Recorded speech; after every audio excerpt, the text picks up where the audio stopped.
all the way in.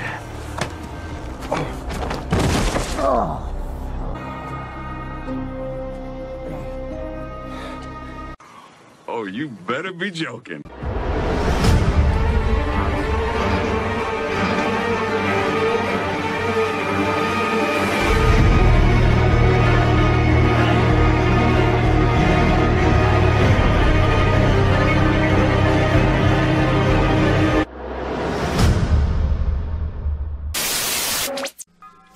Salut à tous et à toutes les amis, comment allez-vous? Bienvenue sur la chaîne de Sam Movie Show. Aujourd'hui on se retrouve pour l'épisode 7 de la saison 10 de Walking Dead. Alors on s'était quitté dans l'épisode 6 avec Negan qui franchissait la frontière des chuchoteurs pour aller à leur rencontre. Et l'épisode se termine donc par la capture, ou du moins la rencontre entre Negan et Beta. Ce qui nous promet donc pour cet épisode quelque chose qui va être centré sur Negan au sein des chuchoteurs. Negan qui donc par cet acte va essayer de s'infiltrer dans leur sein pour essayer peut-être d'en savoir un peu plus. Essayer de choper des éléments d'information pour pouvoir par la suite, pourquoi pas, aider les communautés à s'en débarrasser. Alors j'espère qu'on va avoir quand même de très bonnes choses parce que c'est vrai que Negan chez les chuchoteurs ça peut être intéressant. Maintenant il faudrait pas qu'il se foire. C'est pas parce qu'il y a Negan que l'épisode forcément va être magistral. Alors de l'autre côté dans le trailer on a vu que Eugène allait parler avec une personne à la radio. Est-ce qu'on va en savoir un peu plus sur cette personne là? Est-ce que c'est Maggie? Moi je pensais que ça pouvait être potentiellement Maggie qui ferait son retour à petits pas dans la série. Après peut-être pas, c'est peut-être une toute nouvelle communauté. Après reste à savoir si la personne que j'ai au téléphone, est-ce que c'est une bonne personne ou une mauvaise personne. En tout cas, il y a des intrigues qui ont été mises en place. On va voir ce que ça va donner dans cet épisode. J'espère que ce sera un épisode réussi. Que va-t-il se passer dans cet épisode les amis? J'ai envie de vous dire, la réponse c'est tout de suite. Carole. D'ailleurs comment va-t-elle apprendre la maladie d'Ézéchiel? Si elle l'apprend. Daryl avec son chien, il m'éclate. Carole veut chercher Negan. J'ai un peu de mal à y croire quand même. Ah, voilà. Elle veut trouver la horde. Carole veut trouver la horde et la détruire. Non mais ça me paraissait bizarre aussi qu'elle cherche Negan. J'aimerais savoir où ils ont été le chercher, Dante. Je veux dire d'où il sort ce mec. Coco. Qui appelle son gamin Coco? Je pense que c'est un diminutif, ça s'appelle pas vraiment comme ça. C'est peut-être un ancien Saviors, remarque. En tout cas, il est très cynique ce type. Hein. Alors, est-ce qu'ils vont réussir à trouver la horde? Et à la détruire? Ah, c'est Negan quoi. Hein. Le mec qui ferme jamais sa gueule quoi. Ah, forcément. J'ai envers. Ah, il plaisante pas Beta. Je pense pas qu'il va le faire. Je pense pas qu'il veut vraiment être un chuchoteur, Negan. Nabila, on l'a pas revu depuis au moins 2 saisons. D'ailleurs, où est Jerry? Ça fait longtemps qu'on l'a pas vu aussi, lui. Apparemment, Rosita est tombée malade. Je pense que c'est dû à l'empoisonnement de l'eau. Enfin, c'est Gamma qui empoisonne l'eau et du coup, tout le monde est malade. À quoi elle joue, Rosita, là? Un coup, elle le jette, un coup, elle le kiffe. Je comprends pas tout, là. Carole, elle a envie qu'il se mette avec Connie, hein. Elle essaie de les mettre en couple les deux, tu sais. Beta, il sent que Negan, il est spécial. Il a pas confiance, tu vois. Beta, il a l'air plus intelligent qu'Alpha, quand même. Agenouille-toi devant ton maître. Ah, il a compris, Negan.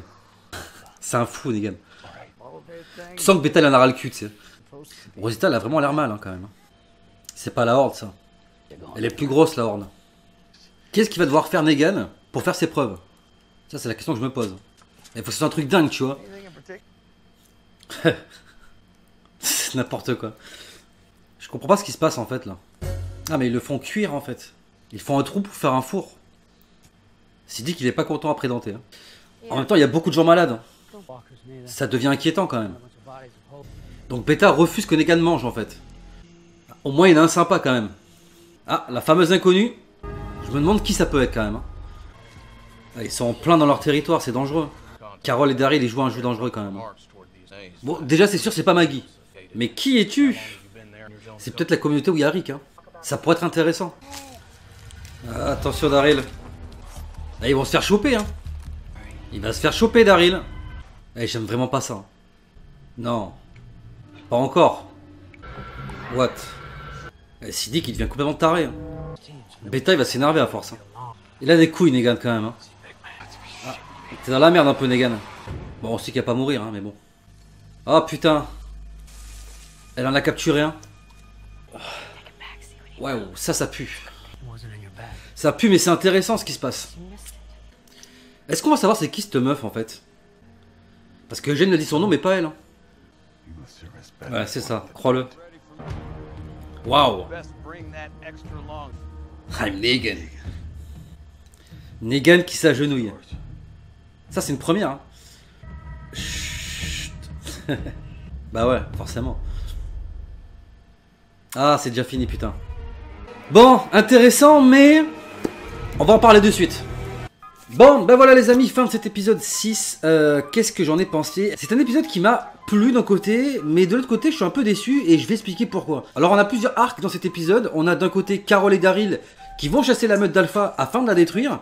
On a Negan qui est chez les shooters et qui essaye de s'infiltrer comme il peut. On a toute l'axe à Alexandria avec Dante, Siddiq, Rosita et la maladie qui a l'air de se propager. Et on a Eugène avec la station radio qui apparemment a fait la rencontre d'un nouveau personnage et potentiellement d'une nouvelle communauté. Alors je vais commencer directement par le moins intéressant, c'est-à-dire l'arc Alexandria avec Siddiq, la maladie, etc. Bref, qu'est-ce qu'on apprend dans cet épisode? Et qui est intéressant quand même à voir, c'est que on a un fil rouge depuis le début de cette saison 10 qui est que les shooters essayent tant bien que mal d'affaiblir toutes les communautés ennemies afin de pouvoir mieux les affronter et pourquoi pas même mieux les exterminer. Alors ça commence par leur lâcher quelques rôdeurs par-ci par-là, faire tomber des arbres pour essayer de casser les murs, pour encore une fois faire entrer des rôdeurs afin de les exterminer. Et puis on a une approche un peu plus, on va dire, intelligente, qui n'est pas sans rappeler ce que voulaient faire d'ailleurs Negan et les Saviors, notamment avec tout cet épisode où ils empoisonnent des armes afin de blesser les ennemis, mais de pas les tuer, afin qu'une fois blessés, ils se transforment en rôdeurs et qu'ils se bouffent entre eux à l'intérieur même de la communauté, ce qui, ma foi, était intéressant et intelligent. C'est un petit peu ce qui se passe en fait dans cet épisode-là. Dans l'épisode précédent, on avait Gamma qui empoisonnait l'eau de la rivière à l'aide de sang et de tripes de rôdeurs afin de pouvoir rendre malades les communautés. Et c'est un petit peu ce qui est en train de se passer. On a pas mal de personnes qui tombent malades les unes après les autres, dont Rosita et peut-être même d'autres, hein, on le verra par la suite. En tout cas, Rosita qui a l'air très malade, qui a l'air vraiment mal en point. Est-ce qu'ils vont nous faire un petit peu comme avec Ezekiel, c'est-à-dire éliminer encore un personnage en la rendant malade, tout simplement? On a eu ça dans l'épisode précédent avec Ezekiel qui apparemment souffre d'un cancer de la thyroïde. Et là, on aurait donc peut-être Rosita qui mourrait d'une maladie, je pense peut-être difficilement soignable. En tout cas, moi j'aimerais pas qu'elle finisse comme ça, mais on va pas se mentir, c'est un personnage, on a l'impression qu'ils savent plus quoi en faire. Et c'est pas la seule, hein. Je pense qu'il y a plein de personnages comme ça qui sont effacés, comme Nabila qu'on a revu dans cet épisode, qu'on n'avait pas revu depuis X temps, qui m'a d'ailleurs fait penser qu'on n'a pas revu non plus Jerry depuis très longtemps, ni leur enfant d'ailleurs. Enfin, t'as plein de petits personnages comme ça qu'on met de moins en moins en avant et dont on ne sait plus quoi faire. Et que donc, par logique des choses, peut te dire que c'est des personnages qui pourraient potentiellement mourir assez rapidement dans la suite de la série, voire même dans la saison 10. Après, on a Dante qui est assez bizarre, on va pas se mentir. Et surtout, ce qui est intriguant par rapport à ce personnage-là, en plus de son cynisme et de ses blagues très douteuses, c'est qu'on ne sait absolument rien de lui. On ne sait pas qui il est vraiment au final, et surtout d'où il sort. Alors c'est vrai que moi j'ai pensé que peut-être c'était un ancien Saviors, parce que c'est vrai qu'il a ce petit cynisme, un petit peu à la manière de ce que pouvaient avoir les Saviors à l'époque, de faire des blagues un petit peu à la Negan quoi, mais au final on n'en sait pas plus, on ne sait pas qui il est, et j'espère bien qu'à un moment donné on va nous expliquer un petit peu d'où il sort. Ça serait quand même intéressant de savoir qui est ce type. Et d'ailleurs ce qui était intéressant à noter dans cet épisode, c'est que le mec, t'as l'impression, alors je sais pas si c'est que le type veut être seul médecin ou je sais pas quoi, mais on a un peu l'impression qu'il essaie de mettre Siddiq de côté et de prendre des initiatives un peu de lui-même sans en informer Siddiq qui lui-même est médecin. D'ailleurs on le voit, il s'énerve dans l'épisode parce que Dante il prévient pas Siddiq qu'il y a de plus en plus de gens malades, et il faut reconnaître quand même à la décharge de Siddiq que c'est complètement stupide d'avoir fait ça quoi. Il y a des gens malades, déjà tu peux pas toi tout seul gérer tout ce qui se passe, gérer cette crise sanitaire sans l'aide d'un médecin qui en plus est présent à ce moment-là. C'est pas comme s'il était dans une autre communauté et que il fallait le faire rapatrier. Là non, il est là, il en parle pas à Siddiq. La colère justement à Siddiq est totalement justifiée. Et en ce qui concerne Rosita, en plus de sa maladie et du fait que j'ai pas envie de la voir mourir comme ça, je ne comprends pas ce que fait ce personnage. C'est-à-dire qu'un épisode à l'autre, elle renvoie chier complètement Eugène, il n'y a pas d'autre mot. Et puis de l'autre côté, tu sens que, je sais pas, on dirait qu'elle commence à avoir des sentiments, elle commence à lui dire des trucs du style oui, tu me manques, j'avais envie d'entendre ta voix, etc. Enfin, ou alors peut-être elle sent son heure venir et elle se dit bon allez, je vais lui donner un petit os à ronger parce que le pauvre il me fait de la peine. Non mais en fait, moi Eugène, ça me fait chier pour lui quoi. Parce que je l'ai dit dans plusieurs vidéos, mais pour moi Eugène, c'est le mec le plus légitime et qui mérite le plus de finir avec Rosita quoi. Et Rosita, non, t'as l'impression qu'il préfère se taper n'importe qui, sauf Eugène. Et je sais pas, je trouve ça un petit peu dommage. Elle est triste pour ce personnage-là, parce que de par cette relation entre ces deux personnages, pourrait faire évoluer le personnage d'Eugène dans quelque chose dont pour l'instant on ne l'a encore jamais vu. C'est-à-dire dans une situation de relation de couple. Et parce que c'est vrai qu'à l'instar de Daryl ou même d'autres personnages, c'est quelqu'un qu'on n'a jamais vu en couple avec qui que ce soit. Ensuite, on a tout l'arc donc avec Carol et Daryl, qui pour moi, je trouve, est vraiment l'arc le plus intéressant. Pourquoi? Parce qu'on sent que Carol fait un petit peu les choses dans le dos des gens et dans le dos de Daryl. Elle lui ment, elle lui dit pas vraiment les choses. D'ailleurs, on le voit clairement à la fin de l'épisode. Qu'est-ce que tu comprends? C'est que depuis le départ, son objectif et son idée à elle, c'était d'essayer de choper un chuchoteur et de le capturer. Mais Carol, qui est assez intelligente, a fait en sorte que Daryl, en fouillant son sac, ne se rende compte de rien, parce que certainement qu'elle avait certains objets sur elle, notamment l'espèce de collier de ficelle, je sais plus c'est quoi le truc, qu'elle avait sur elle pour attacher les mains au chuchoteur. Ben c'était sur elle, voilà, elle l'avait pas dans son sac, et Daryl ne s'est rendu compte de rien. D'ailleurs, dès le départ, elle essaie de noyer le poisson. Elle lui dit un coup, oui, je pars à la recherche de Negan, alors que concrètement, elle s'en bat les couilles de Negan, on va pas se mentir. Elle lui a jamais parlé. D'ailleurs, c'est vrai que c'est un petit peu dommage, on aurait quand même peut-être voulu, nous en tant que fans, en tout cas moi en ce qui me concerne, j'aurais aimé voir Carol parler au moins une fois avec Negan, parce que ça aurait pu être intéressant. Ne serait-ce qu'à voir à l'image de la rencontre de ces deux personnages-là, et de voir ce qu'ils avaient à se dire. Là, concrètement, Negan, elle s'en fout. Ce qu'elle veut, c'est attaquer les chuchoteurs, attaquer Alpha, et pour ça, elle a une idée derrière la tête, c'est capturer un chuchoteur pour essayer de lui retirer des infos, afin de pouvoir, eux aussi, à leur manière, attaquer la communauté des chuchoteurs de manière intelligente. Parce que foncer dans le tas, on l'a vu avec les Saviors, ça n'a pas toujours porté ses fruits et ça s'est très souvent mal terminé. Notamment avec la capture de Carl, la capture de Sacha, etc. etc. Ou les erreurs de Daryl qui n'en faisaient qu'à sa tête et qui devenaient d'ailleurs particulièrement gonflant dans la saison 8. Donc, pour moi, c'est très intéressant parce que l'idée en elle-même, eh ben, elle est très intelligente en fait. Carol, en essayant d'affronter Alpha devant la frontière, s'est bien rendu compte que elle avait agi sur un coup de tête, que c'était ses nerfs qui parlaient, et on peut la comprendre, elle a quand même perdu son fils adoptif, encore un, et du coup on sait très bien que ce soit moi ou même vous, quand on est en colère, les premières choses que l'on fait ou que l'on dit à ce moment-là, sur le coup de l'émotion, c'est jamais intelligent et c'est jamais les bonnes choses à faire. Et donc, je pense qu'elle s'est posée, elle a réfléchi à une stratégie, et la stratégie elle est toute trouvée. On va capturer un chuchoteur et d'essayer de lui tirer les vers du nez. Ce qui est quand même à double tranchant parce que dans la prison, on le voit d'ailleurs dans le trailer de l'épisode 7, il faut pas oublier qu'ils ont Lydia avec eux et que si jamais le chuchoteur apprend que Lydia est vivante et qu'il arrive à s'échapper par exemple et en informer le reste de la communauté, ça peut foutre un bordel monstrueux. En tout cas, j'ai vraiment hâte dans l'épisode prochain de voir ce qu'ils vont faire avec cet arc là. Ce prisonnier, d'ailleurs je pense que ça va être très compliqué de lui tirer les vers du nez. On le voit d'ailleurs dans le trailer qu'il n'a pas l'air de vouloir parler. C'est un petit peu ce que faisait Daryl d'ailleurs hein, quand il était prisonnier des Saviors. Voilà, il s'est pas dégonflé, il a été jusqu'au bout de son idée. Et en aucun cas il est allé dans le sens de Negan ou des Saviors. Je pense que c'est un petit peu ce qui va se passer dans cet épisode prochain. Et puis pour finir, eh ben, on a tout l'axe de Negan avec les chuchoteurs, qui pour ma part est le passage qui m'a le plus déçu. Alors pas déçu dans le sens où c'était nul, il y avait de très bonnes choses.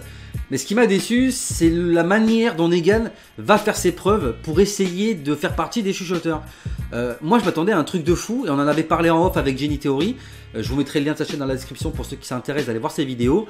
Mais nous, on s'attendait vraiment à un truc de fou. Tu vois, qu'il allait être obligé de tuer quelqu'un à contre-cœur, ou d'être obligé de faire croire qu'il l'avait fait, ou peut-être on l'aurait vu avec un masque de rôdeur en train d'attaquer une communauté, etc. Enfin, vraiment quelque chose d'impactant. Là, il fait quoi en fait? Il creuse un trou pour enterrer un sanglier et le faire cuire. Oui, alors, petite précision pour ceux qui n'ont pas compris ce passage-là. Pourquoi il tue un sanglier et qu'il l'enterre? Au départ je comprenais pas ce qu'il faisait avec ce sanglier là, mais en fait j'ai compris par la suite, car quand il l'enterre, on le voit très bien, ils ont mis des cailloux, enfin des braises au fond du trou, et en fait ils vont faire cuire le sanglier comme ça, un petit peu à l'étouffer. Ils se servent de ce trou là pour faire comme un four. Pour quelle raison? Elle est évidente, pas de feu, pas de fumée, et pas de fumée, bah aucun signalement auprès des communautés externes qui pourraient éventuellement leur indiquer la position, chose vraiment à pas faire. Donc voilà, moi ça m'a un petit peu déçu. Je m'attendais pas forcément à ce que Negan il soit comme ça en un clin d'œil, en un claquement de doigts, officiellement admis dans la communauté des chuchoteurs, mais je m'attendais à un truc un peu plus impactant, un peu plus fort et un peu plus ouf. Alors après c'est vrai que c'était quand même assez marrant, je vais pas vous mentir, tous les passages où on voit Negan qui essaye de faire péter un câble à Beta. D'ailleurs, franchement, Beta, respect à lui, hein, parce que franchement, il aurait pu le buter une dizaine de fois sans que ça lui pose aucun problème. Et puis au final, il prend son mal en patience, il laisse faire ses conneries. Bon, il essaie de le mettre un petit peu au pas et de lui faire comprendre que voilà, il faut qu'il ferme un peu sa gueule. Mais c'est Negan. Et au final, quand tu vois ça, tu te dis quoi? Tu te dis que c'est évident que Negan, mais jamais de sa vie, il pourrait être un chuchoteur. Mais jamais. Negan, c'est l'arrogance, c'est l'éloquence, c'est tout le temps en train de parler, de lâcher des vannes et de faire chier un peu le monde. Mais bon, gentiment quoi, tu vois. Mais c'est pas le mec qui du jour au lendemain, tu vas lui mettre un masque de rôdeur et puis qui va être là en train de marcher. Il n'y a pas de dire un mot, enfin ça ne le ressemble pas. Et ce que j'ai trouvé intéressant, il y a deux choses que je trouve intéressantes dans cet arc là. C'est la manière que Negan, alors ça c'est très subtil, mais moi je l'ai remarqué, que Negan essaye en fait de monter un petit peu, on va dire, Beta contre Alpha. Notamment parce que Negan il est pas bête, il sait très bien que Alpha c'est la chef du groupe. Mais il essaye quand même, avec Beta, de le titiller un peu là-dessus. En fait, d'essayer de discuter un petit peu le leadership, notamment quand il appelle patron, il lui dit c'est toi le chef, etc., etc. Alors que Beta, il sait très bien que c'est pas lui le chef, que c'est Alpha. Enfin, je sais pas si vous me suivez dans ma logique, mais moi j'ai l'impression que en fait Negan essaye de faire croire à Beta qu'en fait le patron c'est lui et que, enfin, juste peut-être pour essayer que lui se rebelle contre Alpha par exemple. Ça pourrait être intéressant, remarque, à voir. Hein. Et je pense que ce serait pas mal de voir ça à l'écran. Après peut-être que je me trompe, mais moi en tout cas c'est l'impression que ça m'a donné. Et de plus, là où je rejoins complètement cette théorie là, c'est que on voit clairement que Beta est beaucoup plus réfléchi et beaucoup plus intelligent que Alpha. Alors pourquoi je vous dis ça? C'est parce que Beta, tu sens que lui, il voit le danger en fait. Il le voit. Il arrête pas de lui dire tu devrais pas faire ça, fais-lui pas confiance, on devrait l'exterminer. Non, ça c'est une erreur. Tu sens que si Beta était le chef des chuchoteurs, la situation serait complètement différente. Et moi je pense que c'est un sujet intéressant qu'on pourrait peut-être développer dans une vidéo si ça vous intéresse. Mais si Beta, encore une fois, était le chef des chuchoteurs, je pense que les choses seraient complètement différentes. Et c'est en ça que je trouve que Beta est beaucoup plus intelligent qu'Alpha. Parce que Alpha au final, elle fait les choses mais tu sais pas vraiment pourquoi elle les fait. Et puis surtout l'erreur qu'a fait Alpha, c'est de faire croire à tout le monde que sa fille est morte. Et ça c'est forcé, ça va lui retomber dessus à un moment ou à un autre. À partir du moment où les chuchoteurs vont se rendre compte que leur chef, qui fait celle qu'il y a des règles, il faut faire les choses comme ça, patati patata, faut pas être faible. À partir du moment où ils vont se rendre compte qu'elle a menti, que sa fille est vivante et que donc elle agit par faiblesse, ça va se retourner contre elle et à mon avis, là, ça va vraiment péter au sein des chuchoteurs. Et je pense que c'est clairement ce que Negan va essayer de faire. Je pense pas que comme dans le comics, il va directement essayer de choper Alpha, lui couper la tête, arriver dans les autres communautés en mode hey, regardez, j'ai la tête d'Alpha. Non, je pense pas que ça va se passer comme ça. Je pense que ça va être beaucoup plus vicelard qui va se servir de leurs points faibles pour les retourner contre eux. On connaît Negan, on connaît sa psychologie et on sait que c'est totalement ce que Negan a prévu de faire. Ou en tout cas, il va vraiment essayer de foutre la merde au complet avant de se barrer. Et d'ailleurs, petite question les amis, comment imaginez-vous que Negan va quitter les chuchoteurs pour retrouver Alexandria? Faites-moi part de vos avis, de vos théories par rapport à cette question dans l'espace commentaire de la vidéo. Votre avis m'intéresse grandement. Et la seconde chose qui m'a beaucoup intéressé dans cet épisode, c'est la réaction de tout l'ensemble des chuchoteurs face à Negan, notamment quand Negan revient, mais aussi un petit peu avant, quand il y a ce petit passage où en fait où Beta refuse que Negan mange. On voit que Negan, il essaie un peu de provoquer encore une fois Beta, qui va le jeter au sol. Negan va partir s'asseoir en n'ayant pas le choix que d'accepter en fait que Beta refuse qu'il mange. Et quand il va s'asseoir à côté d'un chuchoteur, on va voir un chuchoteur lui donner à manger. Et ça, pour moi, c'est pas anodin. C'est pas anodin, c'est-à-dire que entre ça et le moment où tout le monde s'écarte quand il revient avec son bâton, en mode tout fier, tout content, regardez j'ai survécu, moi j'ai des couilles, etc.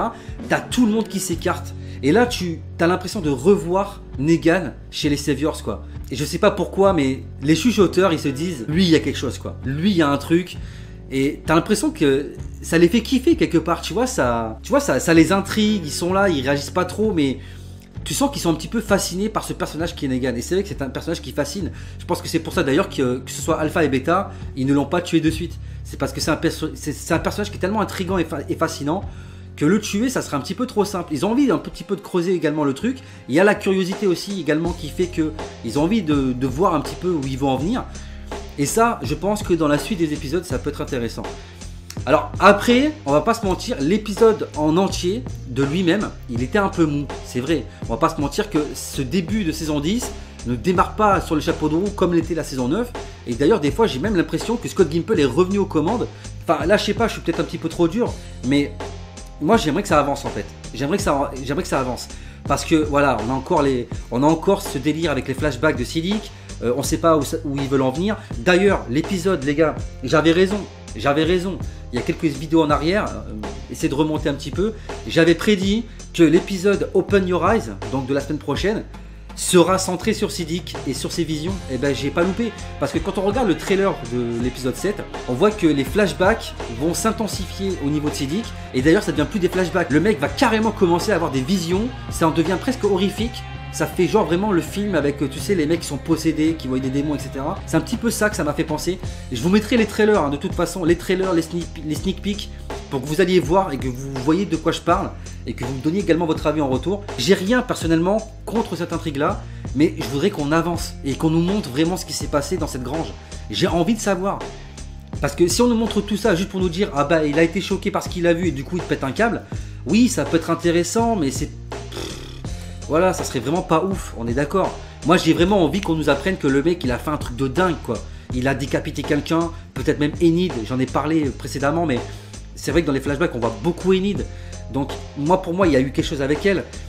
Peut-être qu'il a accepté de faire des choses contre nature pour sauver sa vie, qu'il a accepté d'être espion ou je ne sais pas quoi, mais moi je veux qu'il se soit passé un truc de fou. Si c'est juste pour nous dire il a pété un câble parce que ce qu'il a vu c'était ouf, oui d'accord, mais non, moi personnellement ça ne me conviendrait pas. Faites-moi d'ailleurs également savoir dans l'espace commentaire ce que vous pensez par rapport à ça, mais moi personnellement j'aimerais qu'on voie autre chose. Et puis comme je l'ai dit, il y a l'arc avec Eugène qui rencontre une personne qui n'est pas Maggie. Je vais pas m'attarder là-dessus parce que c'était un peu long et au final c'était long pour rien. Parce qu'on n'apprend rien au final. On ne sait pas qui est la personne, on ne sait pas comment elle s'appelle, à quelle communauté elle appartient, est-ce que c'est un ami, est-ce que c'est un ennemi, tout ça on n'en sait rien et je pense qu'il faudra développer ça un peu plus dans les épisodes précédents afin de pouvoir en parler davantage. Moi, tout ce que j'espère, vu que c'est pas Maggie, c'est que au moins, au minimum, ça soit quelqu'un de la communauté dans laquelle se trouve Rick actuellement. Ce qui pourrait ramener d'ailleurs une intrigue supplémentaire et coller avec le fait que Michonne va bientôt quitter la série. Parce qu'elle apprendrait tout simplement que Rick est en vie et qu'elle partira à sa recherche. Pourquoi pas. Enfin bref, voilà les amis, tout ce que je pouvais vous dire par rapport à cet épisode. Est-ce qu'il vous a plu? Qu'est-ce que vous en avez pensé? Quelles sont vos théories et vos avis pour la suite de l'épisode 7 et de la suite de la saison 10? Faites-moi savoir dans l'espace commentaire de la vidéo ce que vous en pensez et je me ferai un plaisir de vous lire et de vous répondre comme chaque semaine. Donc voilà les amis, fin de la vidéo. Si elle vous a plu, n'oubliez pas de vous abonner à la chaîne si ce n'est pas déjà fait. Partagez, likez les vidéos, parlez un maximum de la chaîne autour de vous pour la faire connaître et qu'on puisse atteindre la barre des 2000 abonnés. Vous pouvez me suivre sur tous les réseaux sociaux qui seront disponibles dans la description de la vidéo. Et bien entendu, n'oubliez pas d'actionner la cloche des notifications pour ne rater aucune prochaine sortie vidéo sur la chaîne. Et quant à moi les amis, il ne me reste plus qu'à vous laisser. Je vous dis à très bientôt pour de prochaines vidéos sur la chaîne. D'ici là, portez-vous bien, prenez soin de vous et des autres. À la prochaine, big up.